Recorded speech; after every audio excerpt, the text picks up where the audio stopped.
दोस्तों, सावन का महीना भगवान शिव की भक्ति के लिए खास माना जाता है। लेकिन इसी पावन महीने में आने वाली एकादशी भी अपने आप में बेहद महत्वपूर्ण होती है, खासकर उन दंपतियों के लिए जो संतान सुख और अपने बच्चों के उज्जवल भविष्य की कामना रखते हैं।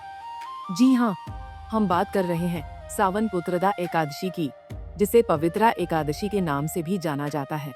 लेकिन क्या आप जानते हैं कि साल 2026 सावन में यह व्रत कब रखा जा रहा है और इस व्रत को कब और किस मुहूर्त में करना चाहिए?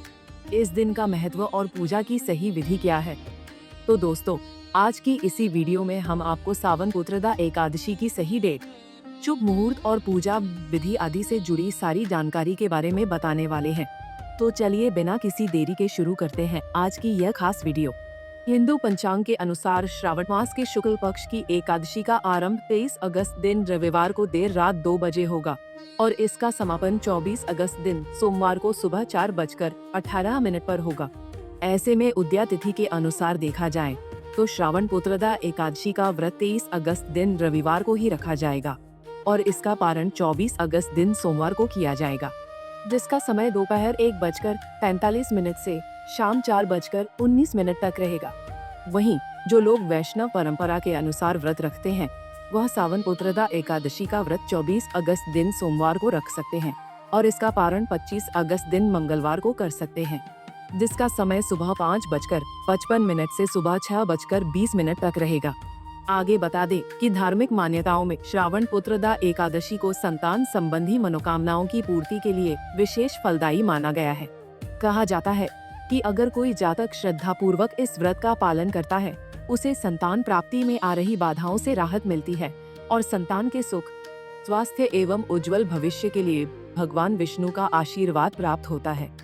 वहीं इस व्रत को करने से परिवार में सुख, शांति और सौभाग्य बढ़ने की भी मान्यता है। साथ ही इसे पापों से मुक्ति दिलाने वाला भी माना जाता है।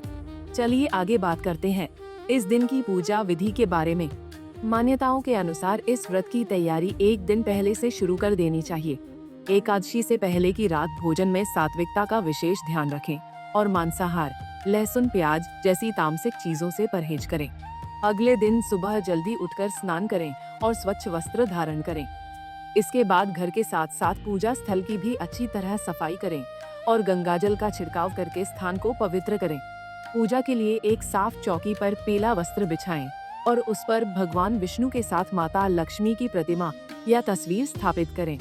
इसके बाद भगवान विष्णु को पीले फूल, फल, पंचामृत, पंजीरी और मिश्री जैसी वस्तुएं अर्पित करें। पूजा के दौरान तुलसी दल चढ़ाना भी शुभ माना जाता है, इसलिए भगवान विष्णु को तुलसी अवश्य अर्पित करें। इसके बाद घी या तेल का दीपक जलाकर भगवान विष्णु का ध्यान करें और ओम नमो भगवते वासुदेवाय मंत्र का 108 बार जाप करें। मंत्र जाप के बाद पुत्रदा एकादशी की व्रत कथा सुनें या पढ़ें और भगवान विष्णु एवं माता लक्ष्मी की आरती करें। अंत में संतान सुख और परिवार की खुशहाली की कामना करते हुए भगवान से प्रार्थना करें। पूरे दिन अपनी श्रद्धा और सामर्थ्य के अनुसार व्रत का पालन करें। इसके बाद अगले दिन द्वादशी तिथि में निर्धारित पारण मुहूर्त के अनुसार व्रत खोलकर विधि पूर्ण करें।